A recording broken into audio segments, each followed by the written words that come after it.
This new Taylor Swift album is trash. Oh, iced coffee is disgusting. Pickles are so freaking gross. This artwork is burning my eyes. Okay, I hate dogs. What?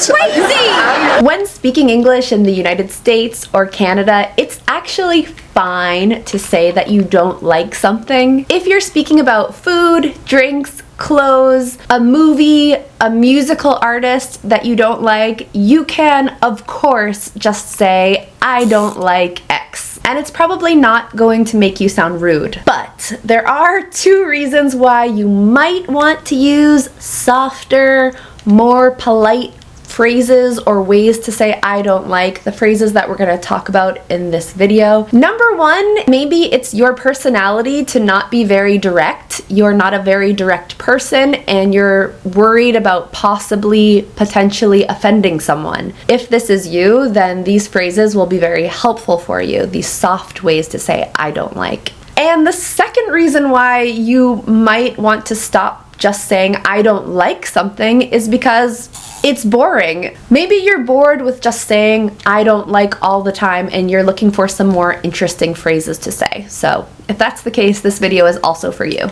I'm gonna try my best to give you some real life fun examples in this video that you will remember. Let me know if I succeed in the comments. Every single phrase that we talk about is polite and that you can feel comfortable using with your family, your friends, your coworkers, your teacher, etc. If you're feeling lazy today and you don't want to take notes, don't worry. I've put everything into a PDF guide for you. You can download that along with my free English with Brittany newsletter in the description down below. Okay, let's first look at the most common expressions to replace I don't like in everyday conversation. Just wait for this airplane to go by. I'm not into X. Or to make it even softer, I'm not really into X. Let's look at some examples. So, what do you think? I'm not really into Beyonce. What? Hey, do you want to order pizza tonight? Nah, I'm not really into Italian food. What? Okay, the next phrase we have is I'm not a fan of, or I'm not really a fan of. Again, you can add really, which makes it sound just a little bit softer for some reason. Slightly more polite, slightly more indirect. Have you seen the new Dune movie? Nah, I'm not a fan of sci-fi.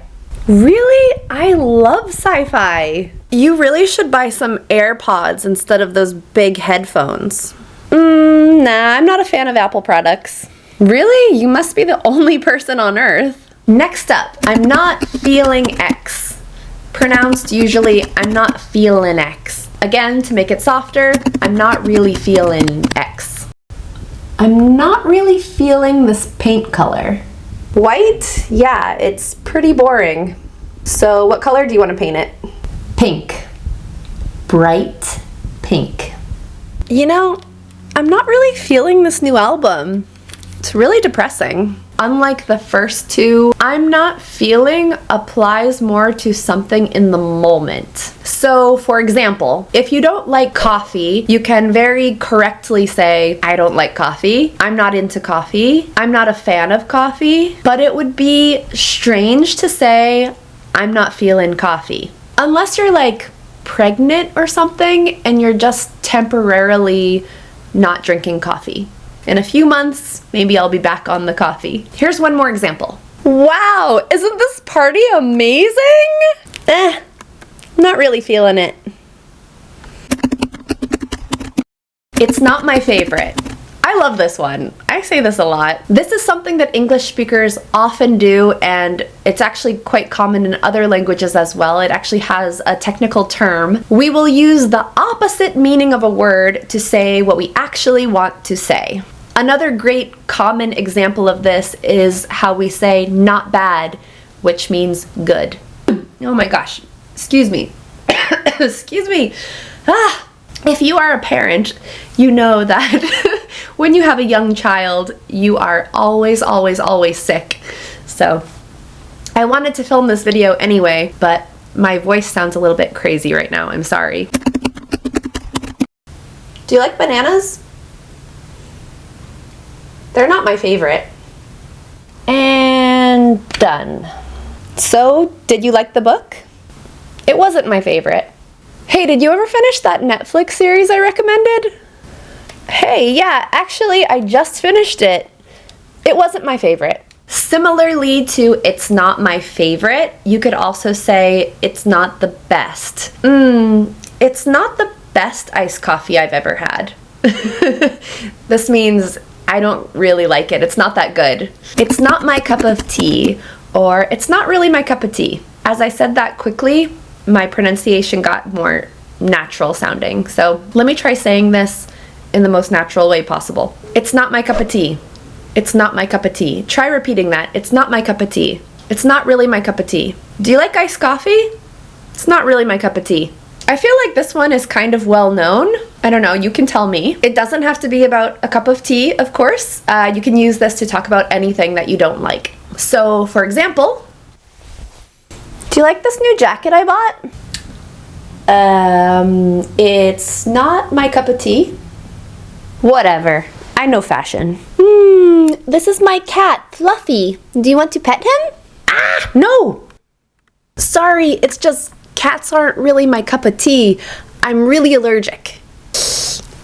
I'm not crazy about, or I'm not really crazy about. Have you seen the Fast and the Furious movies? I've seen one or two of them, but I'm not really crazy about action movies. It's not my thing, or it's not really my thing. Hey, do you want to go watch the game with me? Which game? You know, the game. No thanks, sports aren't really my thing. Okay. Have you read the Harry Potter books? Nah, fantasy's not really my thing. Do you want to grab a coffee? Coffee's not really my thing, but I could go for a tea. More for a book, if you don't like a book, if you don't like a movie, if you don't like a series, a song, or a musical artist, you can say, it didn't resonate with me, or it doesn't resonate with me. For example, did you like the Harry Potter books? They didn't resonate with me, or they didn't quite resonate with me. Now I want to give you a few phrases that you can use that maybe aren't as common, but are more interesting. It doesn't float my boat. It doesn't float my boat. I know this short story is really popular, but it just doesn't float my boat. I cannot find an English video on YouTube that really floats my boat. I'm not particularly fond of. Oh my gosh, do you want to try that new sushi place downtown that just opened? No thanks, I'm not particularly fond of seafood. Do you want to just walk to the park? That sounds perfect. I'm not particularly fond of driving, and parking is a nightmare, so let's do that. I don't particularly enjoy. I don't particularly enjoy changing dirty diapers. I don't particularly enjoy cleaning the kitchen. I don't particularly enjoy doing the laundry. I'm afraid I don't care for. I'm afraid I don't really care for. I don't care for. I don't really care for. I'm afraid I don't really care for spiders. I'm afraid I don't really care for camping. I'm afraid I don't really care for beans. I'm afraid I don't really care for the beach. I'd give it a 3 out of 5 stars. Okay, so this is maybe the only phrase on this list that isn't 100% polite. Not that it's rude, but it's just kind of neutral, I guess. That new series with Brad Pitt, 4 out of 5 stars. This iced coffee, 3 out of 5 stars. Oh, that restaurant, I give it a 1 out of 5 stars. 5 out of 5 stars if you really liked something, of course. Let me know what you would give a 5 out of 5 stars to in the comments. Sadly, my iced coffee is almost finished, unlike our journey as language learners, which never ends. So, to continue your journey, watch this video next. I'll see you there, guys. Bye.